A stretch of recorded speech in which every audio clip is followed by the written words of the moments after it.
What's up, y'all? Welcome back to the Emperor Atheist channel with your host, Emperor Atheist. Before I start, thanks for all my likes and all my shares. Thanks to all my subscribers. I said I was going to do a video on the ontological argument, and that's what this video is about. Now, for those who are not familiar with it, I'm going to give a brief history, because I don't want to make this video 5 hours long, because talking about this bullshit philosophical argument probably could last that long, with all of the holes in it. But this is what I'm going to do. Ontology. Ontology is basically a branch of metaphysics. And y'all know how I feel about metaphysics. It's not a real science. It's not empirical in any way. But ontology basically deals with, it means being, or deals with the actions of a being, or the concept of a being existing. Therefore, it brings us to an ontological argument. That is used today mainly by William Lane Craig, who basically borrowed the argument from Alvin Plantinga. But it goes back further than that. It goes back to Anselm of Canterbury. And there was other people, even in between, who tried to improve upon this argument. People like Rene Descartes, Kurt Gödel, different people.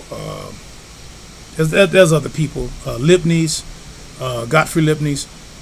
Anyway, this particular argument that's been popularized again by William Lane Craig, which I would call the Craig Plantinga version, basically goes like this. And y'all know all of the arguments, which I've already gave a debunking video on the Kalam cosmological argument, which William Lane Craig has popularized again, and the moral argument for God. But this particular argument, which is very, very popular in itself, used in scholarly, so-called religious scholarly circles, basically has premises just like the rest of the arguments. And this particular premise goes like this. And I'm just going to paraphrase it. It's bullshit, but I'm going to paraphrase it. Basically, the greatest thing that the human mind can think of, or what they call maximally great, the greatest thing that the mind can think of has to be God. In other words, the greatest thing has to be an all-perfect being, all-knowing, all-powerful, who created everything. This is basically the premise of their argument. In other words, and if this being can exist in one possible world, right, then it can exist in all possible worlds. This is what William Lane Craig always has said, and this is what all of the arguments say, and this is why they always fail, because they put existence, they try to correlate something that the greatest thing you can think of, and they try to make it by default, make it exist, and you can't do that. Just because you can think of something great in your mind doesn't mean it's real or its concept exists in the reality. I'm going to give you an example right now, just right now.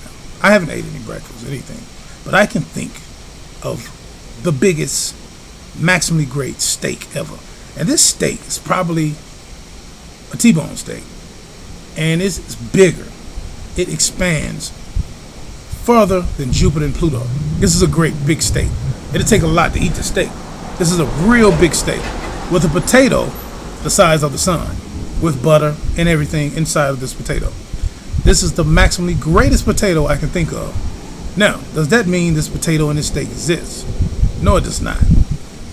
So thinking in your mind, ontologically, just because you make and think of a being that is all perfect, all knowing, all powerful, doesn't mean that this being is real.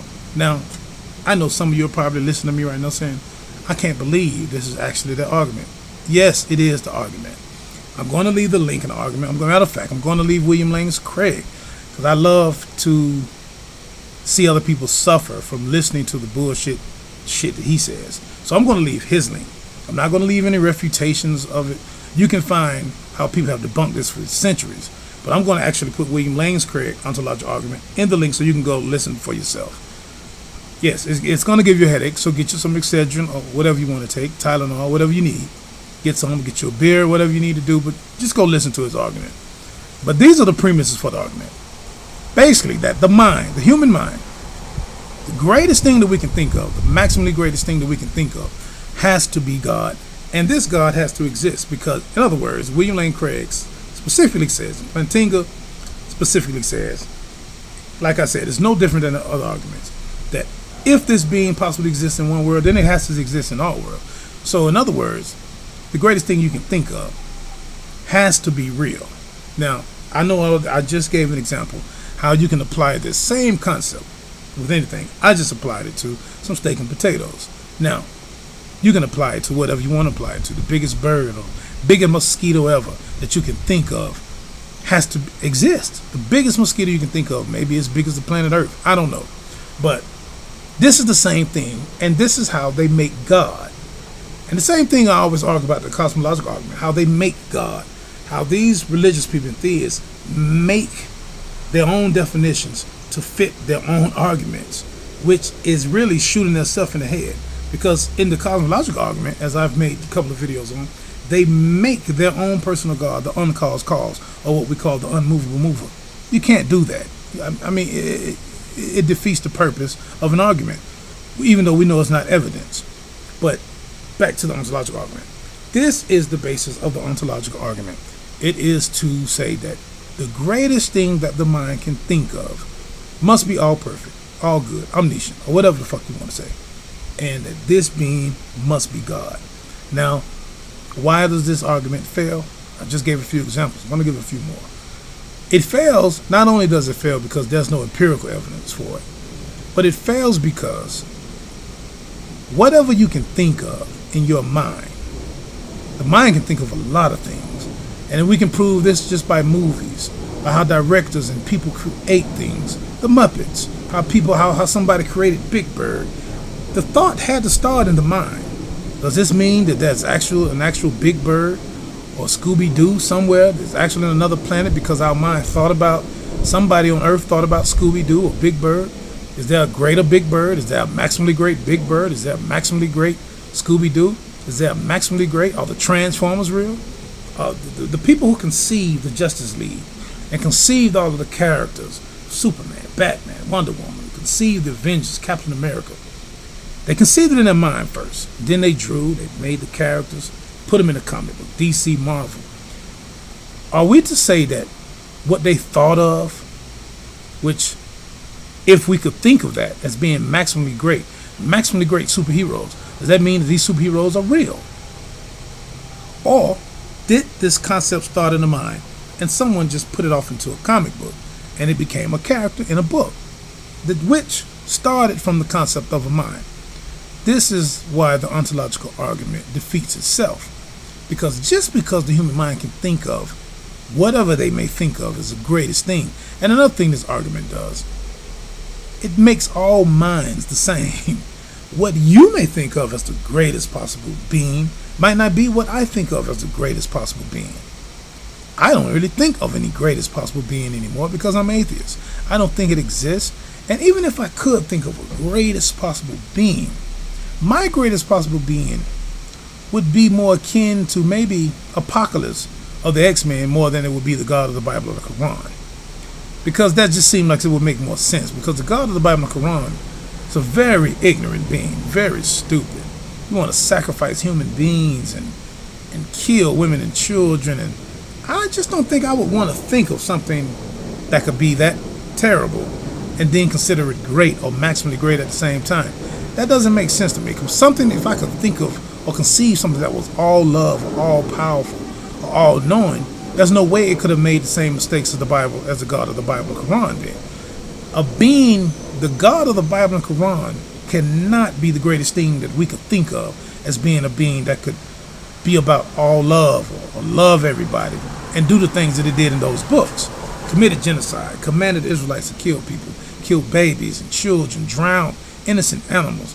I don't think that would be the maximally greatest thing I could think of as a being is concerned.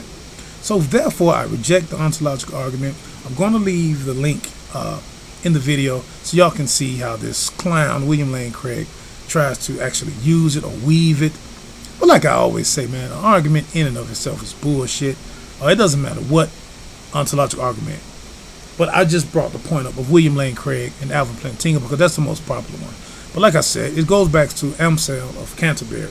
And different people have tried to touch on it or add to it or perfect it or whatever you may say. But it's been debunked from day one and it's still being debunked. But like I said, these arguments are like coming back, popularizing now. Because I think religious people actually realizing they're losing, well, at least the scholarly world, the money makers, they're realizing that they're kind of losing ground with the new generation. New generation of people, man, are not believing like my generation believed, or especially like My mothers and father grew up believing in this Bible shit. And they're thinking. The different generations now, they're more college educated, and they're thinking. And they're not just going to church believing in this bullshit. They're asking more questions than my generation and previous generations asked. So it's becoming a problem to the establishment. And they're trying their best, man, to fight. I know you look on YouTube, you look on social media, and people are really coming at atheists for rejecting this bullshit. People are mad because there are more black people becoming atheists or thinking. People are mad because there are more Latinos thinking. They already hate white atheists, of course, but they really don't want the minorities to wake up either. So it's a sad thing, and it's bad. It's really bad, but it's really good. It's really great. It's really great. It's maximally great. But people are waking up, and these institutions understand this. So they're trying their best. They're spending money, man, to create things, to keep this falsification alive in the minds of people, man, about these bullshit stories in the Bible and these lies in the Quran and all of this garbage, man, that need to be thrown the fuck away. But guess what? It's your right to be religious. I would never step on your right. If you want to believe in some sky daddy and all that shit, cool. But don't try to legalize it in my schools and try to force it on my kids or grandkids to make them pray to some invisible damn being that you believe in. So this is my point. But back to the ontological argument. This is why the ontological argument fails, just as well as the cosmological argument fails, just as the moral argument fails, just as the teleological, watchmaker, and any of those other bullshit arguments for God fail. There's no empirical evidence. Until you bring evidence, you need to sit down and read some more.